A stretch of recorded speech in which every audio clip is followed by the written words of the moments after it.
right, folks, join us now to discuss the recent development of a green card holder filing for a spouse and children under 21 as Chief Immigration Advocate at the Consular Queen LLC, Nordia Barrett. Morning, welcome.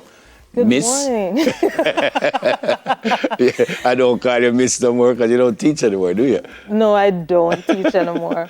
But of course, teaching You're still Miss. forms a part of So what I do. You're still Miss. Right. So the United States immigration folks made some changes, I think it was in April. Right, April 1. All right, before we talk about the change, what obtained before that? If I want to file for my spouse, I'll just file and argument done. All right, so that was pretty much it for the green card holder and the U.S. citizen filing for a spouse or child under the age of 21 years. Now, as for the U.S. citizen, it remains always current, meaning an immigrant visa is always available. Now, that has changed for the green card holder filing for a spouse or minor under the age of 21 years. Now, there are some risk that comes with that, but first of all, the date that they're working with now is September 8, 2020. And so what has changed? You don't tell me what changed. A visa was always available. A visa is not always available to a green card holder filing for a spouse or minor child under the age of 21 years. These green cards are only available for persons that were filed for September 8, 2020 and before. Okay. So if you file a petition, let's say January 2022, and the case has gone through USCIS, you're sitting waiting on an interview, you're not current.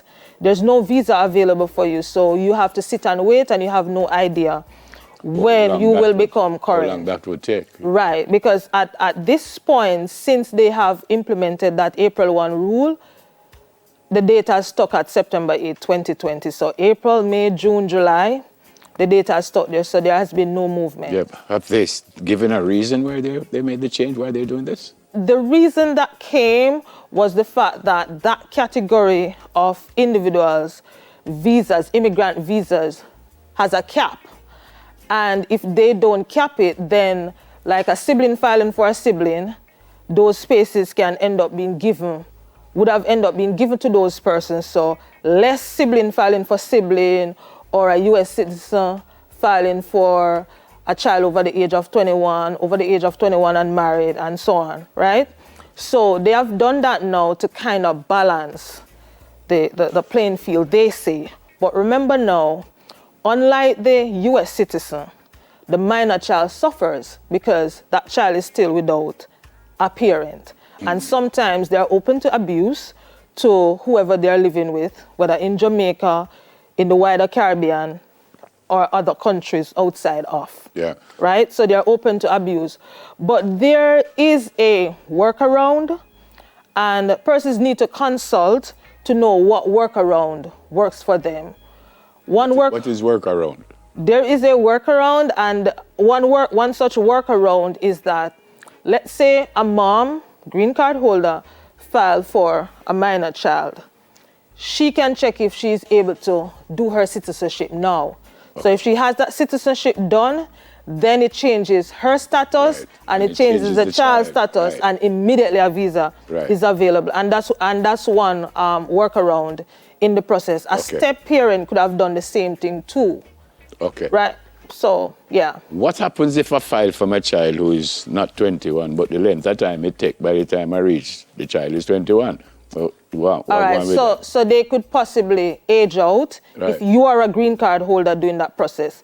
If you're a U.S. citizen doing the process, it matters. There's a calculation that is done that is called the Child Age Protection Act.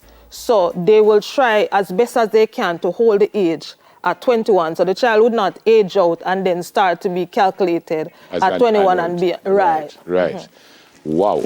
So this is much more difficult for everyone, isn't it? It is. But I would also like to add that, yes, I petition for families, but families have a wider scope for me. So last week, Wednesday, I took my first set of 4 babies out of Jamaica into New York. And of course, you know that there are families that integrates with whether their cats, their dogs.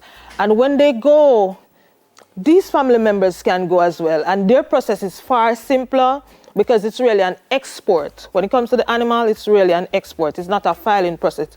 It has nothing to do with the U.S. Embassy. All right.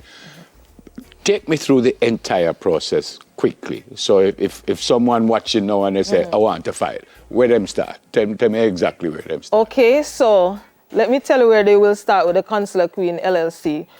The first thing they do, go to www.theconsularqueen.com and you book a consultation. I first need to hear your case, make sure that you're qualified to either be petitioning now or we see what you need to do to qualify to petition. Yeah. Let's say you're qualified, then I'll send you a retainer. I'll walk you through the process because immigration is like a fingerprint.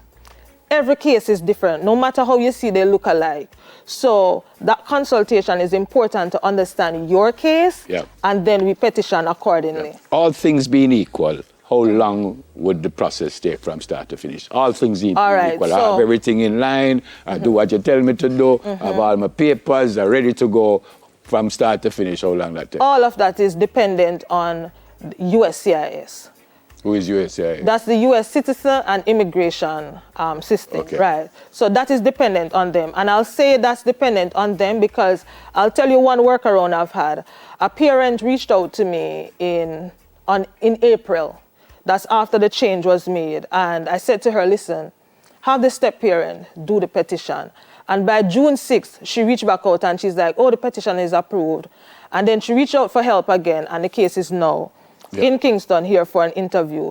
But that's not always the case. Yeah, but give me an idea. It take 6 months, a year, 2 years? Give me an idea. USCIS will have to, because they will tell you, no, they will tell you it takes 2 years, 3 years. It can take longer and it can take shorter. Okay.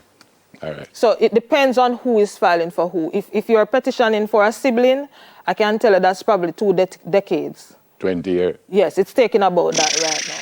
Right. Better me just run go myself. No. You can do what they call EB, employment-based, national interest waiver, because you have the qualification and experience that you can just petition for yourself and go.